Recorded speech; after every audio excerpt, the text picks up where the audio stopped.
പൂരങ്ങളുടെ പൂരം തൃശൂർ പൂരമാണെങ്കിലും പൂരങ്ങളുടെ മാതാവ് തൃശൂർ ആറാട്ടുപുഴയിൽ ശ്രീധർമ്മശാസ്താവിന് മുന്നിൽ നടക്കുന്ന ആറാട്ടുപുഴ പൂരമാണ്.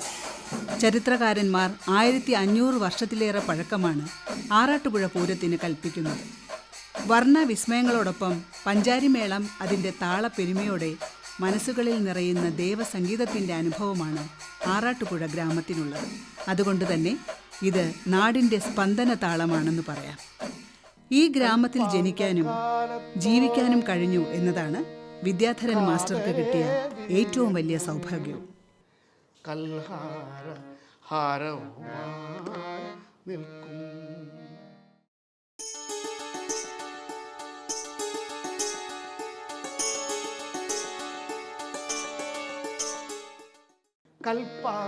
കേരവൃക്ഷങ്ങളും നെൽപ്പാടങ്ങളും തൊടികളിലെ ദശപുഷ്പങ്ങളും വർണ്ണപുഷ്പങ്ങളും ശ്യാമസുന്ദര ദൃശ്യചാരുതയോടൊപ്പം നാടൻപാട്ടിന്റെ താളവും ഈണവും വിദ്യാധരൻ മാസ്റ്ററുടെ മനസ്സിലേക്ക് പകർന്നു നൽകാൻ ആറാട്ടുപുഴ ഗ്രാമത്തിന് കഴിഞ്ഞു. കരുവന്നൂർ പുഴയിലൂടെ തോണി തുഴഞ്ഞു പോകുന്നവരുടെ വള്ളപ്പാട്ടിന്റെ ശീലുകൾ അദ്ദേഹത്തിന്റെ മനസ്സിൽ തുടിച്ചു നിന്നതും പിൽക്കാലത്ത് കേരള തനിമയുള്ള തൻ്റേതായ തനത് സംഗീതം രൂപപ്പെടുത്തുന്നതിൽ വലിയൊരു പങ്ക് വഹിച്ചു.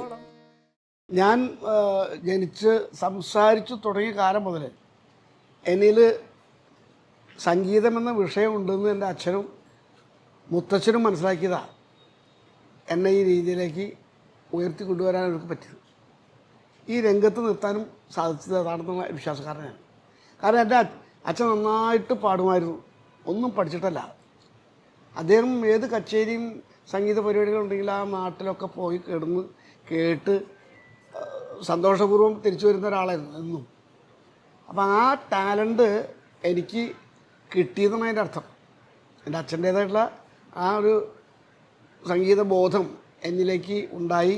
അത് തിരിച്ചറിഞ്ഞവർ അങ്ങനെ അന്ന് മുതൽ പാട്ട് കേൾക്കുകയും പാടുകയും ഇത് ബാലപാഠം പറഞ്ഞു തരാൻ മുത്തച്ഛനെ ഏൽപ്പിക്കുകയും ചെയ്തപ്പോൾ, മുത്തച്ഛൻ്റെ പേര് കൊച്ചക്കനാശാൻ എന്നാണ്. അദ്ദേഹം നമ്മുടെ യേശുദാസിൻ്റെ ഫാദറും കുഞ്ഞു ഫാദറും സബാസ് ജോസ് ഫാദറും ഇങ്ങനെയുള്ള പഴയ കാലത്തെ ആൾക്കാരൊക്കെ ആയിട്ട് സഹകരിച്ചിരുന്ന ആളാണ്. അപ്പോൾ എൻ്റെ കുടുംബത്തിൻ്റെ ഒരു മുത്തച്ഛനായിട്ട് നിൽക്കുന്ന ആളാണ് അദ്ദേഹം. അപ്പോൾ അച്ഛനായിട്ട് വലിയ ചങ്ങാത്ത അദ്ദേഹം. ഈ സംഗീതത്തിൻ്റെ ഒരു വാസന അദ്ദേഹത്തിനുള്ളതുകൊണ്ടേ അങ്ങനെ അവർ തമ്മിലാണ് എന്നെ നന്നാക്കി കൊണ്ടുവരാനുള്ള പരിശ്രമം. എനിക്കിതിനോട് യാതൊരു തരത്തിലുള്ള സാധ്യതയോ ജ്ഞാനോ ഇല്ലെങ്കിൽ ഒന്നും പറ്റില്ലല്ലോ, എന്നിലുണ്ടെന്ന് മനസ്സിലാക്കി. അന്ന് മുതൽ ഞാൻ പാട്ട് പാടുന്നു. ചെറുപ്പകാലം മുതൽ വയസ്സായി ഒരുപാട് കാലം കഴിഞ്ഞിട്ടാണ് ഞാൻ പാടുന്നത്. തരക്കേടില്ല എന്ന് ജനങ്ങൾക്ക് മനസ്സിലായി പാടിക്കുന്നതും പാട്ടുകാരനായിട്ട് നിൽക്കുന്നതും. 1945 ആറാട്ടുപുഴയിൽ ശങ്കരൻ തങ്കമ്മ ദമ്പതികളുടെ മകനായി വിദ്യാധരൻ മാസ്റ്റർ ജന്മം കൊണ്ടു. അദ്ദേഹത്തിന് 6 സഹോദരങ്ങൾ കൂടിയുണ്ട്. സംഗീത വിദ്വാൻ കൂടിയായ മുത്തച്ഛൻ കൊച്ചക്കൻ ആശാനിൽ നിന്ന് തന്നെ സംഗീതം അഭ്യസിക്കാൻ ആരംഭിച്ചു എന്നത് ഒരു ഭാഗ്യമായി മാറി. തുടർന്ന് ഗോവിന്ദൻകുട്ടി പണിക്കർ, വൈദ്യനാഥ ഭാഗവതർ തുടങ്ങിയ പ്രസിദ്ധ സംഗീതജ്ഞരുടെ കീഴിൽ പഠനം തുടർന്ന് വിദ്യാധരൻ മാസ്റ്റർ ബാല്യത്തിൽ തന്നെ സംഗീത ഉപാസകനായി മാറി. നിരന്തര സാധനയിലൂടെ തന്നിലെ അറിവിന് കൂടുതൽ മികവേകാൻ അദ്ദേഹം പരിശ്രമിച്ചു. സത്യം പറഞ്ഞാൽ ചെറുപ്പം മുതൽ പാടി തുടങ്ങിയതാണ്.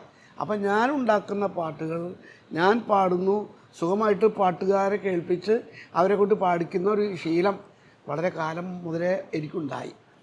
പഠിച്ചിട്ടൊന്നല്ല ഉണ്ടായേ, അത് തനിച്ച് എന്നിലുണ്ടായ വിഷയമാണ്.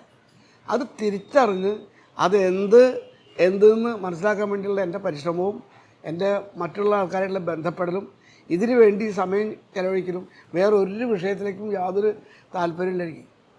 പാട്ട്, സംഗീതം, ഇതെന്താണ് ഈ സംഗതി എന്നുള്ളത് മനസ്സിലാക്കാൻ വേണ്ടി ചെറുപ്പം മുതലേ എൻ്റെ ശ്രദ്ധ അങ്ങനെയായിരുന്നു. പിന്നെ അതിലൊരു പ്രത്യേകത എന്ന് പറയുന്നത് വരികളെക്കുറിച്ചുള്ള ധാരണ. നല്ല വരികളാണ്, സത്യസന്ധമായിട്ടുള്ള ആശയം, വളരെ ഗൗരവമേറിയ ആശയങ്ങളും നല്ല ആശയം കൃത്യമായിട്ട് ഒതുക്കി വെച്ച ചില പാട്ടുകളുണ്ട്. അതൊക്കെ നിൽക്കുകയുള്ളൂ.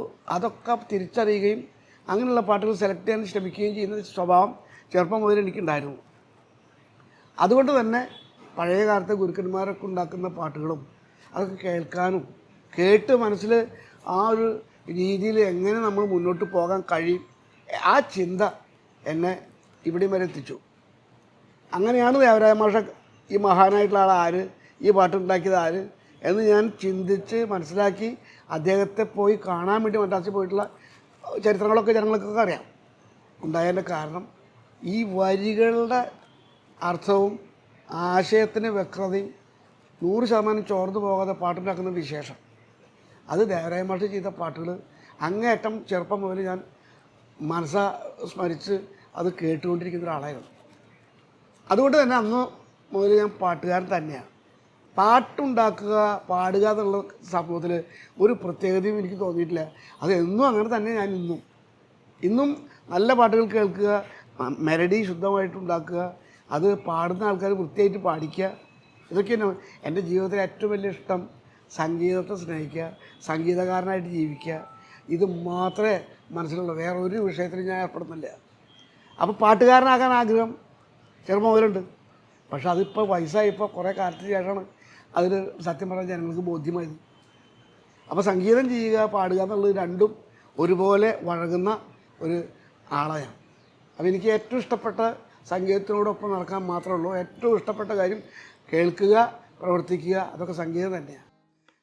പാട്ടുകാരൻ ആകാനാണ് യുവാവായ വിദ്യാധരൻ ആഗ്രഹിച്ചത്.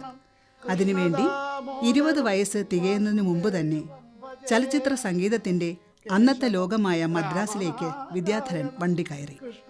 അന്ന് മലയാള ചലച്ചിത്ര സംഗീതത്തിന്റെ കുലപതി എന്ന് വിശേഷിപ്പിക്കാവുന്ന സാക്ഷാൽ ജി ദേവരാജൻ മാഷിനെ കണ്ടുമുട്ടിയതാണ് വിദ്യാധരന്റെ ജീവിതത്തിൽ വഴിത്തിരിവായത്. എന്തെങ്കിലും ചെലവ് ചെയ്യാനോ ആഹാരം ഉണ്ടാക്കി കഴിക്കാനോ എന്തെങ്കിലും ഒരു കാര്യം നടത്താനോ ഒരാൾക്ക് ജോലിയും ഇല്ല, വരുമാനവും ഇല്ല. എൻ്റെ അച്ഛൻ വളരെ ചെറുപ്പം മുതലേ എന്നെപ്പോലെ തന്നെ അച്ഛൻ്റെ ചെറുപ്പം, അച്ഛൻ ഒരു ടൈലറായിട്ട് ജോലി ചെയ്തിട്ട് ആ സമ്പാദ്യം അതിൽ നിന്ന് കിട്ടുന്ന കാശ് കൊണ്ട് ഈ ആൾക്കാരൊക്കെ നോക്കുക. അപ്പോൾ അച്ഛൻ്റെ സഹായം ഞാനും, എനിക്ക് സഹായം അച്ഛനും, ഇങ്ങനെയായി പിന്നെ ഒരു കാലം ജീവിതം. അപ്പോൾ അങ്ങനെ കഷ്ടപ്പെട്ട് ദാരിദ്ര്യത്തിൽ ജീവിച്ച് പട്ടിണി കിടന്നിട്ടില്ല. പക്ഷേ അന്ന് എന്തെങ്കിലുമൊക്കെ ചെയ്തിട്ട് നമ്മൾ സ്വരൂപിച്ച് ആഹാരം ഉണ്ടാക്കി കഴിക്കും. പക്ഷേ കൂട്ടുകുടുംബമായിരുന്നു, എല്ലാവരും കൂടി ചേർന്നിട്ടായിരുന്നു ജീവിച്ചിരുന്നതെന്നുള്ള കാര്യം പറയാതിരിക്കാൻ നിർത്തില്ല. അന്ന് എൻ്റെ അച്ഛൻ്റെ തണലിൽ ഞാനും എൻ്റെ വരുമാനത്തിൽ ഒരു ഓഹരി അച്ഛനും സ്വീകരിച്ച് ഞങ്ങളങ്ങനെ ചെറുപ്പം മുതൽ ഞാനിങ്ങനെ ജീവിച്ചു തുടങ്ങി. ദാരിദ്ര്യം എന്താണെന്ന് മനസ്സിലാക്കുകയും ജോലിയൊന്നും ഇല്ലാത്ത അവസ്ഥയിൽ എങ്ങനെ ജീവിക്കുന്നുള്ളതിനെക്കുറിച്ച് കഷ്ടപ്പാട് ഉണ്ടെങ്കിലും ആ കഷ്ടപ്പാട് ഞാനൊന്നും അനുഭവിച്ചിട്ടില്ല. ശരിക്കും എങ്ങനെയും ആഹാരം ഉണ്ടാക്കി കഴിക്കുക, നമ്മുടെ കാര്യങ്ങൾ നടത്താമെന്ന് ചെറുപ്പം മുതലുള്ള സ്വഭാവമാണ്. എന്ത് ജോലിയും ചെയ്യാം, അത് സംഗീതപരമായിട്ടുള്ള കാര്യം തന്നെയാണ്. സൈക്കിൾ യാത്രത്തിനൊക്കെ പോയിട്ട് ഞാൻ സൈക്കിൾ യാത്ര നടത്തുന്ന സ്ഥലത്ത് 7 ദിവസം സൈക്കിളിൽ നിന്ന് ഇറങ്ങാണ്ട് കയറി നടക്കുന്നൊരു പരിപാടിയുണ്ട്. അതിൽ മാനേജറായിട്ട് ഞാൻ. ഇത് പറയുന്നതിൻ്റെ കാരണം എന്താ പറയുക, ജീവിതത്തിന് പിടിച്ചു പറിക്കാണ്ടും ഒരാളെ ബുദ്ധിമുട്ടിക്കാണ്ടും അവനവൻ ജോലി ചെയ്ത് കാശുണ്ടാക്കി ജീവിക്കുന്നൊരവസ്ഥ, അതാണ് ശരിയെന്നും ഒരാളെയും ബുദ്ധിമുട്ടിക്കരുതെന്നുള്ള ധാരണ എനിക്ക് അന്നുള്ളതുകൊണ്ടാണ്. എന്ന് പറഞ്ഞാൽ ഞങ്ങൾ ദാരിദ്ര്യം അനുഭവിക്കാൻ പാടില്ല, ഒരാൾ പട്ടിണിയെടുക്കാൻ പാടില്ല എന്നൊരു ഉദ്ദേശം ചെറുപ്പം മുതലേ എനിക്കുണ്ടായിരുന്നു. ആ രീതിയിൽ ഞാൻ പെരുമാറുന്ന ആളാണ്. ഇന്ന് അത് ആ രീതിയൊക്കെ മാറി കുറേ കാലങ്ങൾ ഈ അനുഭവം കൊണ്ടാണ് നമുക്ക് എന്തെങ്കിലും ചെയ്യാൻ പറ്റി. അനുഭവം ഗുരുനാഥനെന്ന് പറഞ്ഞതിൻ്റെ കാരണം എൻ്റെ ജീവിതം തന്നെ നല്ലൊരു അനുഭവം. ആ അനുഭവം എനിക്ക് അറിയാലോ, മറ്റുള്ളവർക്ക് അറിയണമെങ്കിൽ അവരും ആ രീതിയിൽ ജീവിച്ച് അവരും ജീവിക്കട്ടെ, അപ്പോൾ അവർക്ക് മനസ്സിലാവും. ഞാൻ മനസ്സിലാക്കിയത് ഈ അനുഭവം തന്നെയാണ്. പിന്നീട് നമ്മൾ പാട്ടിൻ്റെ കാര്യത്തിൽ എന്തെങ്കിലും ഉണ്ടാക്കണം, അറിവുണ്ടാക്കണം എന്ന് വിചാരിച്ചിട്ട് കുറേ ആൾക്കാരുടെ അടുത്ത് എൻ്റെ മുത്തച്ഛനൊക്കെ എന്നെ കൊണ്ട് വിട്ടു. ഗോവിന്ദറ്റ് ഭാഗവതരുടെ അടുത്ത് പോയി, ഇത് ഞാനവിടെ ഗോവിന്ദറ്റ് പഠിക്കുന്നത്. പിന്നെ അത് കഴിഞ്ഞ് ശങ്കരനാരായണ ഭാഗവതർ, പിന്നെ മദ്രാസിൽ പോയിട്ട് ദേവരായ മാഷ് പറഞ്ഞിട്ട് നമ്മൾ 6 വൈദ്യനാഥ ഭാഗവതരെ അടുത്ത് പോയി പഠിച്ചു. 3 കൊല്ലം 3.5 കൊല്ലം 2.5 കൊല്ലം എന്നൊക്കെയുള്ള നിലയ്ക്ക് പഠിച്ചു. പക്ഷേ ഇതൊന്നും മനസ്സിലാകുന്നൊരു വിഷയമല്ല. സംഗീതം എന്ന് പറഞ്ഞ ശാസ്ത്രം എന്തെങ്കിലും ചെയ്യാൻ കഴിയുക എന്നുള്ളത് ഒരു അത്ഭുതമായിട്ടുള്ള കാര്യമാണ്. അത് ഉണ്ടാകണമെങ്കിൽ ഈ അറിവുണ്ടാക്കി കഴിഞ്ഞാൽ വകുതിരിവോട് കാര്യങ്ങൾ ചെയ്യാൻ പറ്റും. പക്ഷേ ജ്ഞാനം ഇല്ലാത്ത ആൾക്ക് ഇത് പറഞ്ഞിട്ട് കാര്യമില്ല. ജനിക്കുമ്പോൾ നമുക്ക് ഇങ്ങനൊരു അംശം നാളുകളിൽ ഒന്ന് പെട്ടാൽ അത് മനസ്സിലാക്കി അത് ശുദ്ധമാക്കാൻ അവനവൻ്റെ പ്രയത്നമാണ് ഏറ്റവും വലിയ കാര്യം. അപ്പോൾ നിരന്തരം നല്ല പാട്ടുകൾ കേൾക്കുക, നല്ല സംഗീതം ആസ്വദിക്കുക, നല്ലതും കെട്ടതും തിരിച്ചറിയാനുള്ള ബോധം അത് നല്ലപോലെ എനിക്കുണ്ടായി. അത് ജന്മസിദ്ധമായിട്ട് എനിക്കുണ്ടായ കാര്യമാണ്, സംശയമൊന്നുമില്ല. അങ്ങനെ നമ്മൾ ഈ വഴിയിൽ സഞ്ചരിച്ച് പാടാൻ പോയ ആൾ ഈ വയസ്സ് കാലത്ത് പാട്ടുകാരനായിട്ട് ഗവൺമെൻറ് അംഗീകരിച്ചിരിക്കുക. അതിപ്പോൾ ഈ 79 വയസ്സിലാണ് ഏറ്റവും നല്ല പാട്ടുകാരായിട്ട് സെലക്ട് ചെയ്തത്. തന്നപ്പോൾ 80 വയസ്സ് കഴിഞ്ഞു. അപ്പോൾ അതിനു മുൻപ് വയോസേവന പുരസ്കാരം എന്ന് പറഞ്ഞിട്ടുണ്ടായിരുന്നു ഗവൺമെൻറ്റിൻ്റെ, 1 ലക്ഷം റുപ്യാണത്. അതെനിക്ക് തരേണ്ടായി. അത് തിരൂർ ടൗൺ ഹാളിൽ വെച്ച് തന്നു 2-3 മാസം മുമ്പ്. അതിന് ശേഷം ഇപ്പോൾ 80 വയസ്സ് കഴിഞ്ഞതിന് ശേഷമാണ് ഈ പാട്ടുകാരൻ്റെ അവാർഡ് അനുവദിച്ചത്. മുമ്പ് തന്നത് ഇപ്പോഴാണ്. അപ്പോൾ പാട്ടുകാരനായിട്ടും അംഗീകരിച്ചു. ഇപ്പോൾ ജനങ്ങളെല്ലാം ഗവൺമെൻറ് പോലും അംഗീകരിച്ച ഒരു സമയമാണ്. ചെറുപ്പം മുതൽ പാടിയിരുന്നു എന്നുള്ളത് ഞാൻ പറഞ്ഞില്ലേ.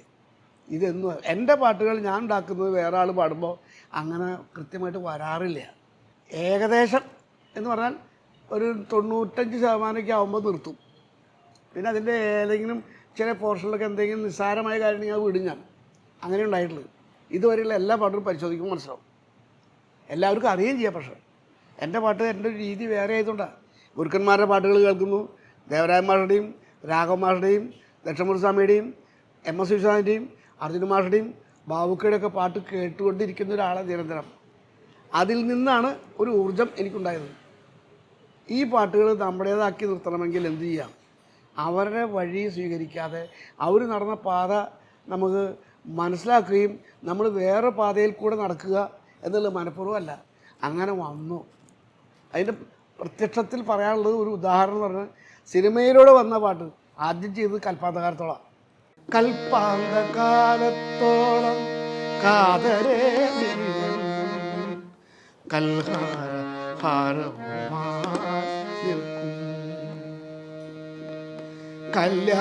കല്യാണരൂപനാവും കണ്ണൻ്റെ കരളിനെ കവർന്ന രാധികയെ പോലെ,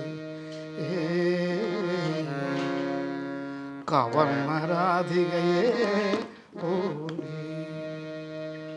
ഇന്നും ആ കൽപ്പാന്തകാലത്തോളം എന്നുള്ള പാട്ടിനെ എല്ലാവരും വാഴ്ത്തുന്നു, എല്ലാവരും അത് പാടുന്നു. അത് എൻ്റെ ജീവിതത്തിലുണ്ടായ ഏറ്റവും വലിയൊരു അനുഗ്രഹമായിട്ട് എനിക്ക് തോന്നുക. അനവധി പാട്ടുകൾ ഉണ്ടാക്കി, പക്ഷേ ആൾക്കാരെ എപ്പോഴും കൽപ്പാന്തകാലം എന്ന് പറയാൻ പിന്നെയും മോശമായിട്ടല്ല, അത് അവരുടെ റൈറ്റ്. നമ്മളങ്ങനെ അല്ലാന്ന്. പക്ഷേ അനവധി പാട്ടുകൾ എന്തുണ്ടാക്കിയാലും പാട്ടായിട്ട് തോന്നിയില്ല എനിക്ക്. ഇതൊന്നും നല്ല സംഗീതമാണ്. സംഗീതം എത്രയോ അകലെയാണ്. നമ്മൾ എന്തെങ്കിലുമൊക്കെ ആകാൻ വേണ്ടി ശ്രമിക്കുക. അത് എത്ര കാലം ജീവിതമുണ്ടോ അത്ര കാലം ഇതിനെ ഉപാസിച്ച് എന്തെന്ന് കണ്ടെത്താൻ ശ്രമിക്കലാണ് ഒരു മനുഷ്യൻ്റെ പ്രയത്നം. 1965 കേശവദേവിൻ്റെ പ്രസിദ്ധമായ ഓടയിൽ നിന്ന് ചലച്ചിത്രമായപ്പോൾ സത്യൻ നായകനായി അഭിനയിച്ച ചിത്രത്തിൽ ഓ റിക്ഷാവാല എന്ന ഗാനം ദേവരാജൻ മാഷ് മെഹബൂബിനൊപ്പം യുവാവായ വിദ്യാധരനെ കൊണ്ട് പാടിപ്പിച്ചു. ഒപ്പം ഒരു ഗായകനായി മദിരാശിയിൽ തുടരുന്നതിനോട് താൽപ്പര്യം പ്രകടിപ്പിക്കാതിരുന്ന മാഷ് നാട്ടിൽ പോയി കൂടുതൽ സംഗീത പഠനം നടത്താൻ ആവശ്യപ്പെട്ടു. അത് വലിയൊരു നിമിത്തമായി വിദ്യാധരൻ മാസ്റ്ററുടെ ജീവിതത്തിൽ മാറി. 1965 ഞാൻ ദേവരാജ മാഷ് ഒരു പാട്ടിൽ കോറസ് പാടാൻ വിളിച്ച്, എൻ്റെ ഒരു ബ്രദറുണ്ടായിരുന്നു തൃശ്ശൂർ വേണുഗോപാൽ, അദ്ദേഹമൊന്നും ഇല്ല, നമ്മളോടൊപ്പമില്ല. ഞങ്ങൾ ഒന്നിച്ചായിരുന്നു മദ്രാസിൽ പോകുന്നതും ദേവരാജ മാഷെ കാണുന്നതും കണ്ട് ആ അനുഭവങ്ങൾ പങ്കുവെച്ചൊക്കെ. എന്നിട്ട് ഞങ്ങൾ രണ്ടുപേരും ഈ പാട്ടിന് വിളിക്കുമ്പോൾ ഞാൻ ദേവരാജ മാഷ് താമസിക്കുന്ന സ്ഥലത്ത് ചെന്നപ്പോൾ അവിടെ ഒരാൾ വെള്ളം ഇട്ടിട്ട് കൃതാവൊക്കെ വെച്ചിട്ട് ഒരു വളരെ കൊലുന്നതിന് ശരീരമായിട്ട് ആളിരിക്കണം. അപ്പോൾ എന്നോട് അവിടെയുള്ള യേശുദാസ് എന്ന് പറഞ്ഞ പാട്ടുകാരാണെന്ന് പറഞ്ഞു. അപ്പം അങ്ങനെ ആളിരിക്കുന്നത് ഞാൻ കണ്ടു. ഞാൻ അകത്ത് പോയിട്ട് വരിക ദേവരാജ മാഷ്. അപ്പോൾ ആ സാഹചര്യത്തിൽ മെഹബൂബിനോടൊപ്പമാണ് ഞാൻ ആ പാട്ട് പാടിയത്. അത് യേശുദാസ് പാടി തുടങ്ങി അങ്ങനെ വരുന്നു. പക്ഷേ അന്ന് ഫേമസ് ആയിട്ടുള്ള ആൾ ഇങ്ങോരാ. അദ്ദേഹത്തിൻ്റെ കൂടെയാണ് ഈ കോറസ് പങ്കാളികളായത്. ഓ റിക്ഷാവാല എന്നുള്ള പാട്ടാണ് പാടി വരുന്നത്.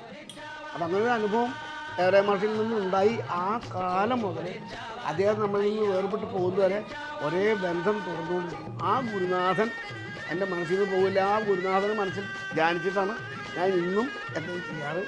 അതിൽ വിട്ട് ഒരു കാര്യം എനിക്കില്ല.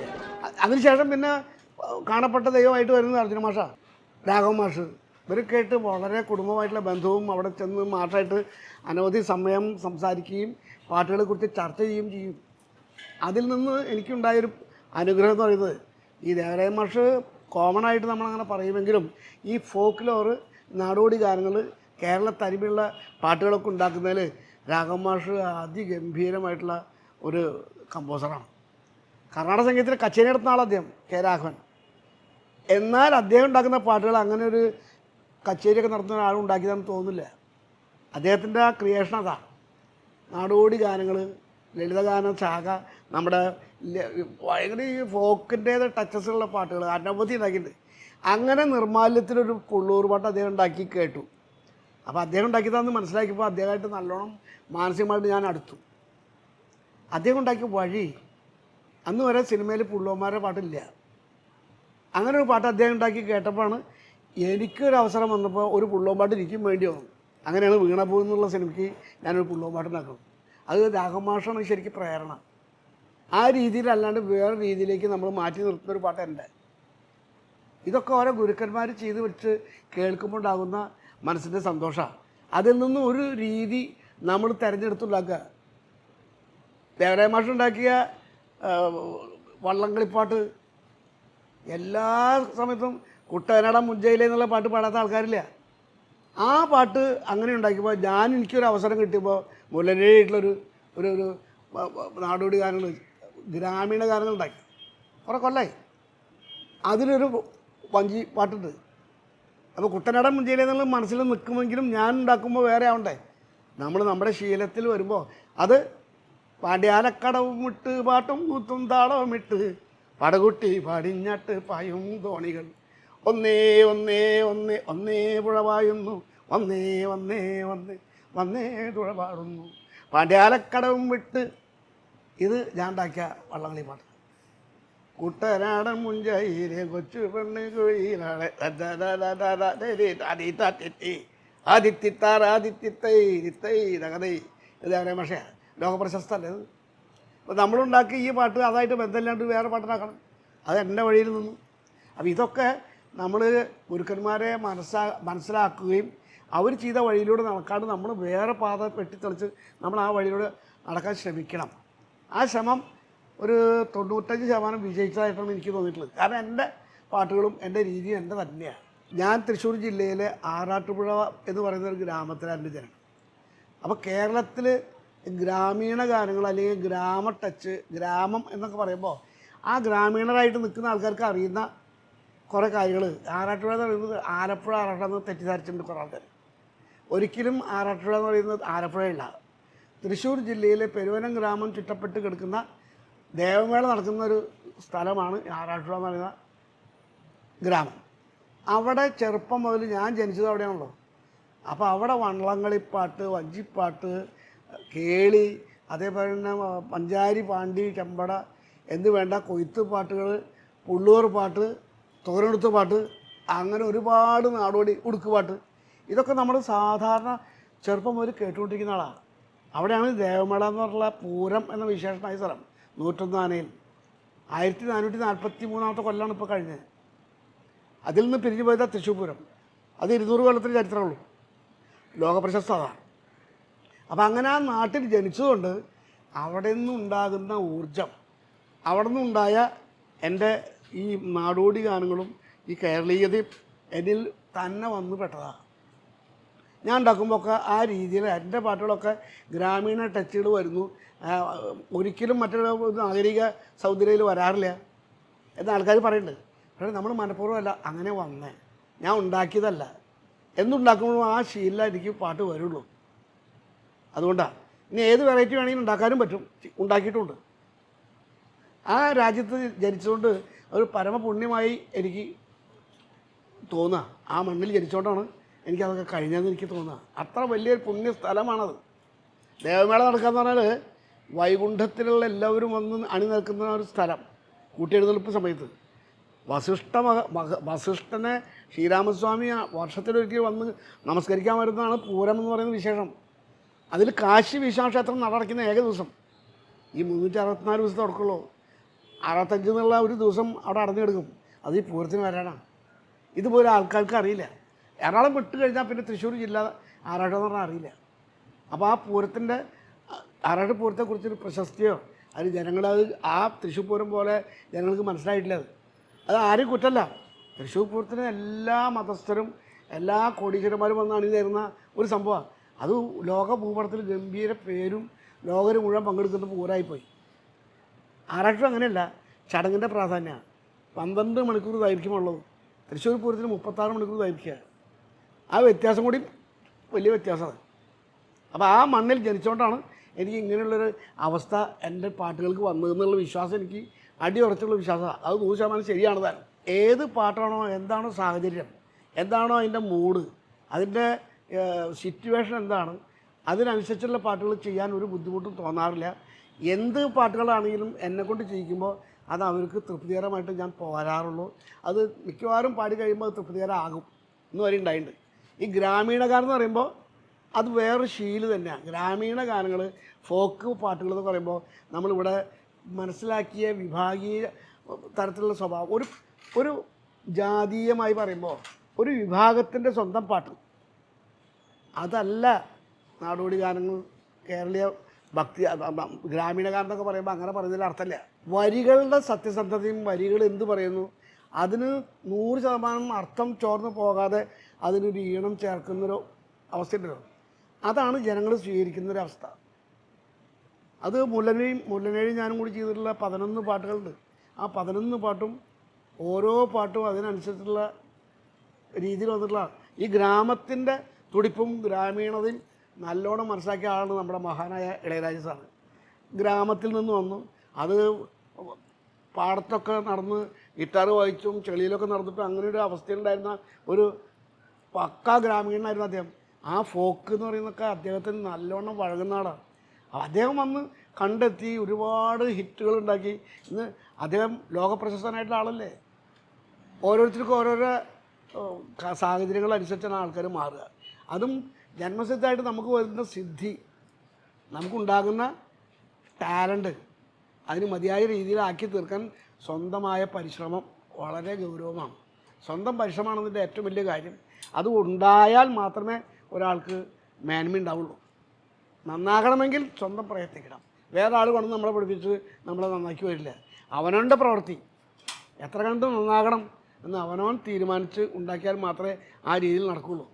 അതെനിക്ക് എൻ്റെ അനുഭവം കൃത്യമായിട്ട് എന്നെ മനസ്സിലാക്കിയിട്ടുണ്ട്. ഞാൻ മദ്രാസിൽ നിന്ന് 1 വർഷത്തോളം അവിടെ നിന്നിട്ട് ദേവരാമാഷനോട് പറഞ്ഞു, നീ നാട്ടിൽ പോ, ഇവിടെ നിൽക്കണ്ട, നീ ഇവിടെ നിന്നാലേ കേടുവരും, അവിടെ പോയിട്ട് പുഷ്പഗിരി വൈദ്യം എന്ന് പറഞ്ഞൊരു ഭാഗവതരുണ്ട്, അവിടെ പോയി പഠിക്കേ എന്ന് പറഞ്ഞപ്പോൾ ഞാൻ എന്നിട്ടും 2-3 മാസം അവിടെ മാഷ ആരാണ്ട് നിന്നു.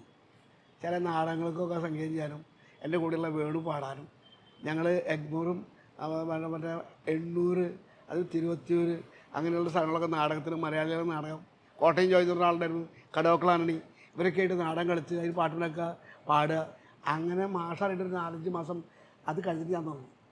എന്നിട്ട് പിന്നെ ഞാൻ തിരിച്ചിങ്ങ് പോരേ.